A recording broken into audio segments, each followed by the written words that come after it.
Bhailam Gudika Hala Guvecin Fada IR Harani Natirisha Fad. Nere Hosameresh Artron Huner radio for me Emano Cree very glor Agus Usagurhanian on Smuinish Agus go Rucha Gungocha Gobered Agus Tasha Gobered. Tado Hosam as some maid Tadin Taganere of Gusi Gail Gus Gulor the Yellow. Ni Federlin Fada IRE chuid mar le ó híomh dlí agus rialachaí na Eorpa an rúdseo ó híomh idirfá. Ní féidir bheadach trí cín, ní féidir bheadach ceann litir amháin 2 litir nó 3 litir agus EIR sin an seansúnta sa bhí le hí éire san aimsir a cathú amach cáráid agus uair amachchas a tír.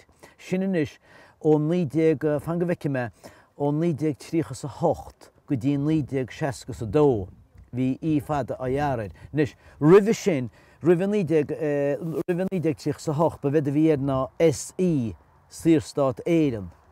Ach an sin hí teachta dá sa dáil sam líon 95 Bernard Commons a stiisgirt chunda bhío teachta dála go chuid chláán na talún agus díor sisin sinne áú na cheiste chuda.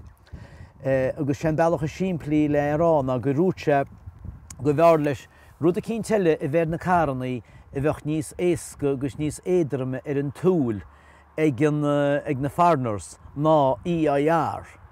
Agus sinne nuair a cruú béirleid. Cé gur sé éimléin déag nó gar go gáimléin déag ón tamar malúa go cruú béirleid.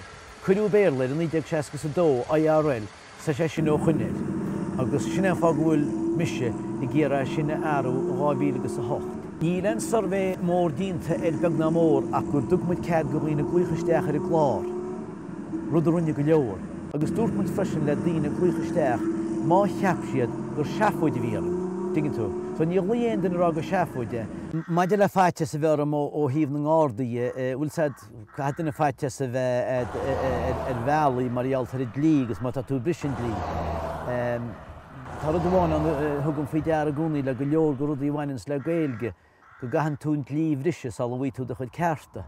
Níor bhailimsa go gahan le go gúirt maríaltar seo go náil tead níos fuide. Ach mar déir mar ball faoi roiine gur bhailethe na plátaí sé bheith ar go carnaí Jacob. Má stoppan an gáda me Mas duine bhfuil sé bhfuil úmás rá hír agus rá hangaige ní dúra sé go gúirt mé. Sinnach í gríocht nóide bhaim héin ó hémas agus ó bhaba agus ó bheigi láma hagaí agus go deasláinte ber fad.